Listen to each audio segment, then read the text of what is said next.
Os ingressos para a turnê dos 7 minutos acabaram. Se você não quer ouvir isso, corre, porque o primeiro show esgotou em 3 dias. É o primeiro link na descrição.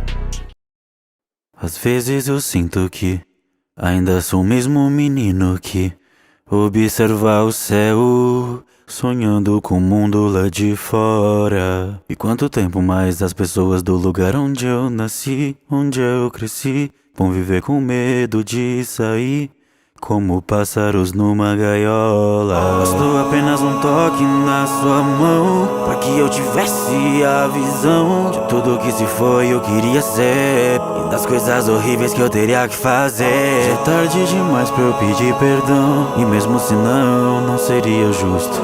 Me diga do que vale o perdão pra alguém que vai destruir o mundo.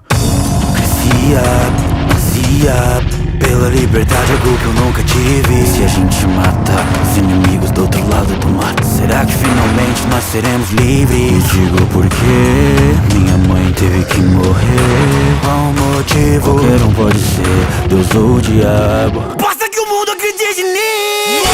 De quem não quer ser livre, então me escute bem, me casa. Sempre desprezei e odiei você, porque você não passa de uma escrava.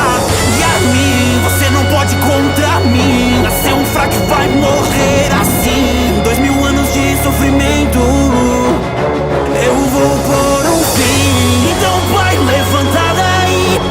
Esqueceu o que veio fazer aqui. Veio vingar sua irmã devorada por cachorro, indo e avançando mesmo depois de morto. E sinto muito se que mas seu irmão te enganou. E o mundo de fora dessa ilha vai conhecer o terror. Olharem pra cima e verem o titã fundador. Caia cada uma das muralhas, que os titãs comecem a marchar pra esmagar cada canto do mundo fora dessa ilha, até que lá fora não exista mais vida. Não deixo que roubem minha liberdade. Eu quem roubo a liberdade dos outros, então vou esmagar esse mundo todo ao som do sol. Irem desaparecer tudo e todos, pessoas e animais e sons. Sim, eu me tornei o demônio.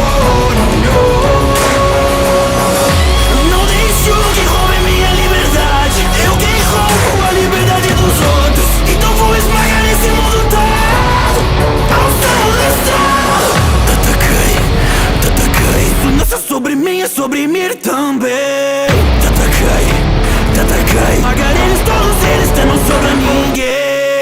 Tatakai, hora de ser livre e eu nascer de um mundo novo. Tatakai.